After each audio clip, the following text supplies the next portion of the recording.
Suzu Zangpola. Welcome to Bhutan e-learning program. This is an environmental science lesson for Key Stage 5 of classes 11 and 12.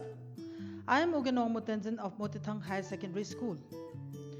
Well, before I introduce my lesson topic, let us ponder over a few questions that concerns our people today. The first question that I would like you to ask is, what are the resources which we need for our survival? Well, there are many resources. If I cite some examples, we need food, air, water, minerals, plants, atmosphere, and many things which supports our survival as well as all the other living organisms.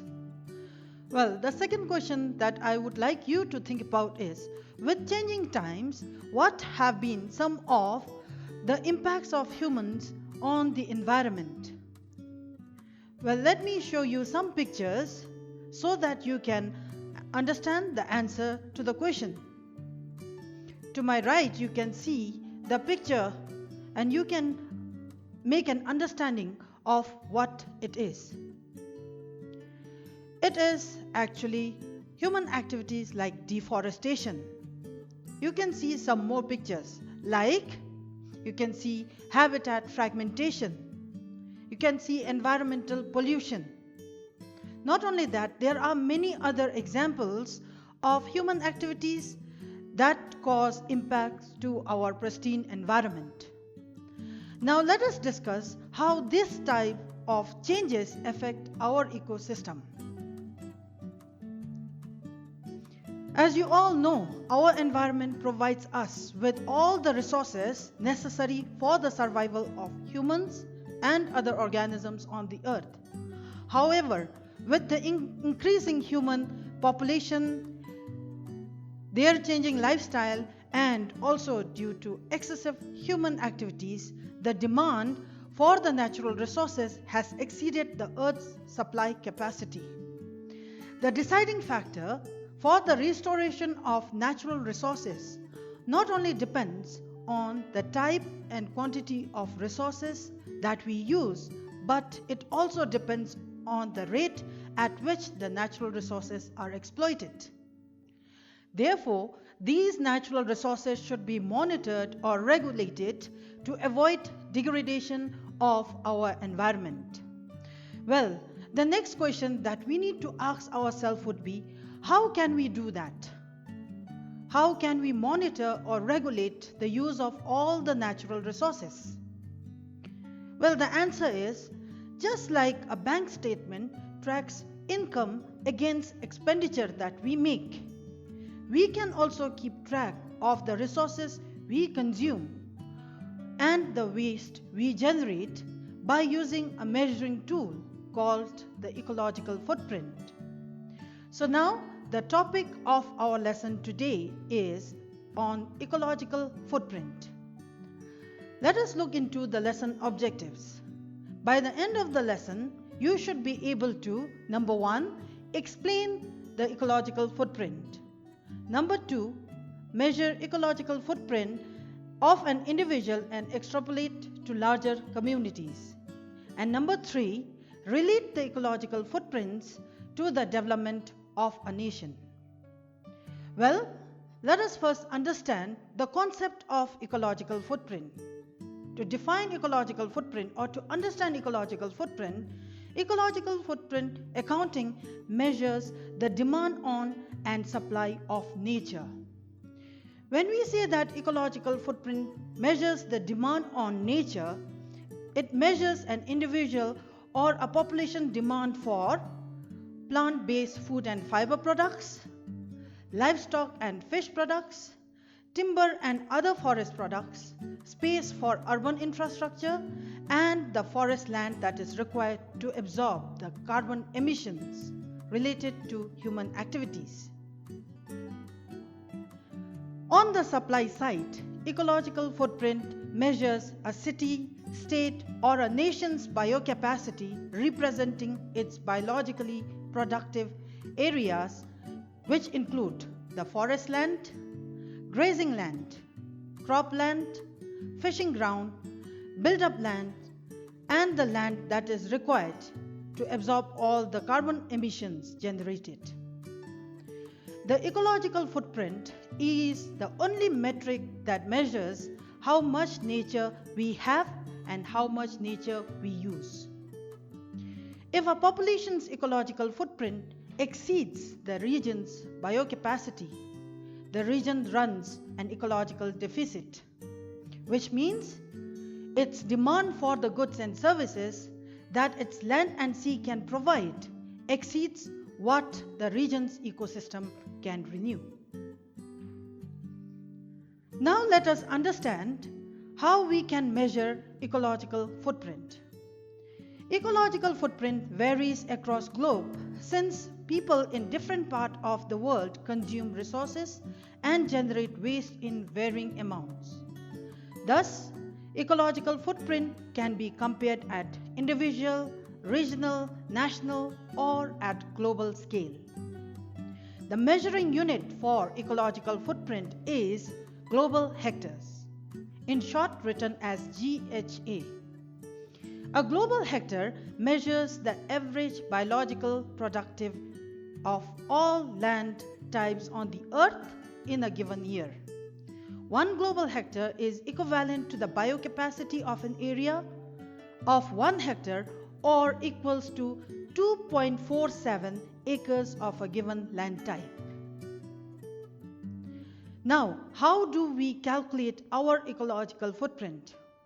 Although numerous online ecological footprint calculators has been developed, the general formula to calculate global ecological footprint is P over Yn, which is multiplied with Yf and EQF. Now, the P here represents the product harvested or the waste emitted from a given land. The Yn represents the national average yield. The Yf represents the yield factor and the EQF represents the equivalence factor. Now, let us elaborate on what is national average yield. National average yield is the average of productivity of different land types in a year. Let us look into an example. If the productivity of a grassland is 20 tons in the year 2017, 10 tons in the year 2018 and 15 tons in the year 2019, then the national average yield for the productivity of grassland is 15 tons a year. Now the next thing that we would discuss is what is yield factor. Now yield factor for a land type is the ratio between the national average yield and the world average yield of a given land type. Now the world average yield is always equated to 1, which is compared with the national average yield. If we take an example, if the world average yield for timber is 1.8 cubic meter in 2017, whereas the national average yield for Bhutan is 0.6 cubic meter, then the yield factor calculated will become 3. Now here the value 3 represents that Bhutan's productivity in terms of timber is 3 times less than the world average forest yield. Talking about the equivalence factor.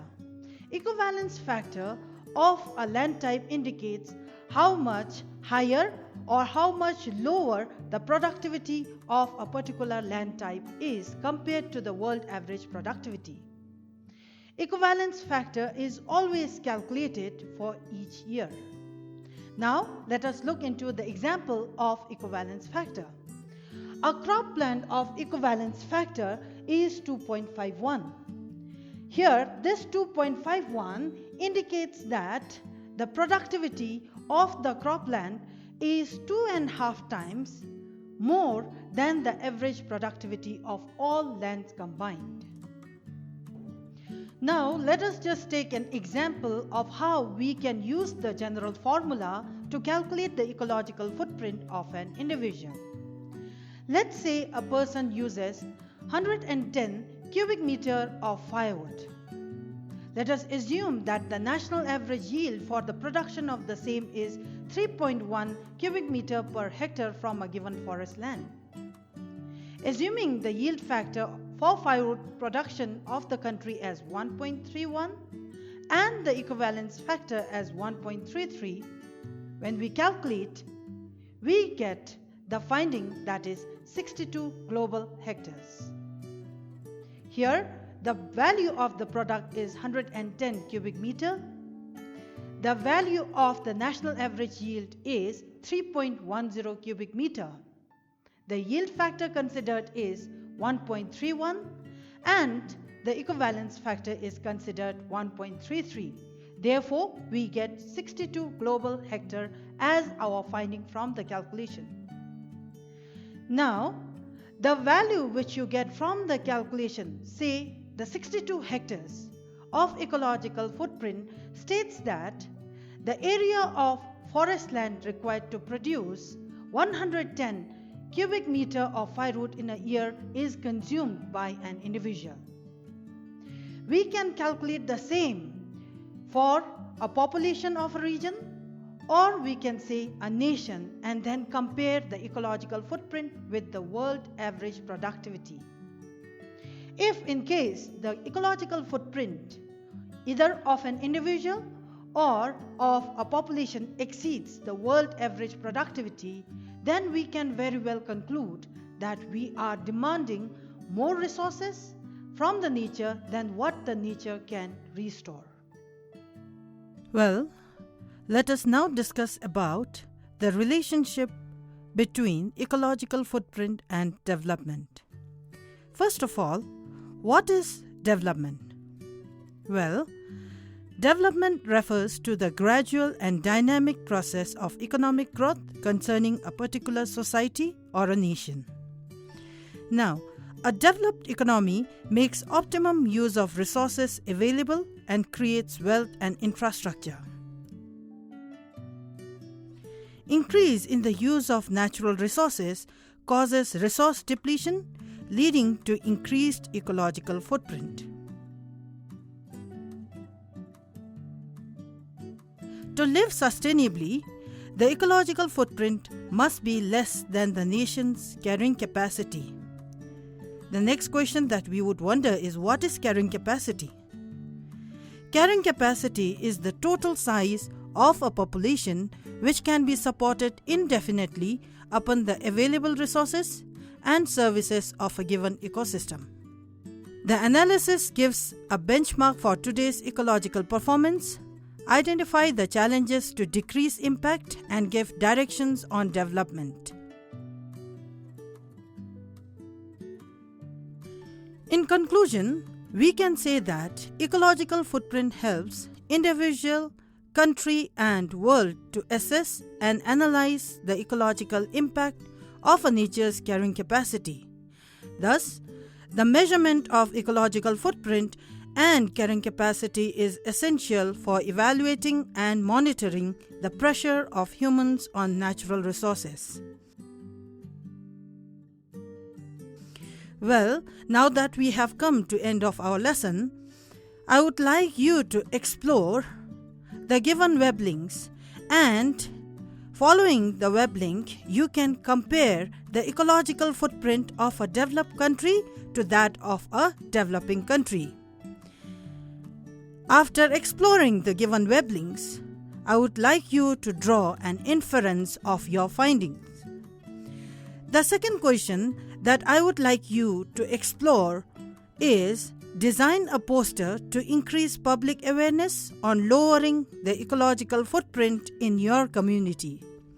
With this, thank you for your attention. I will see you in my next lesson. Be home and stay safe.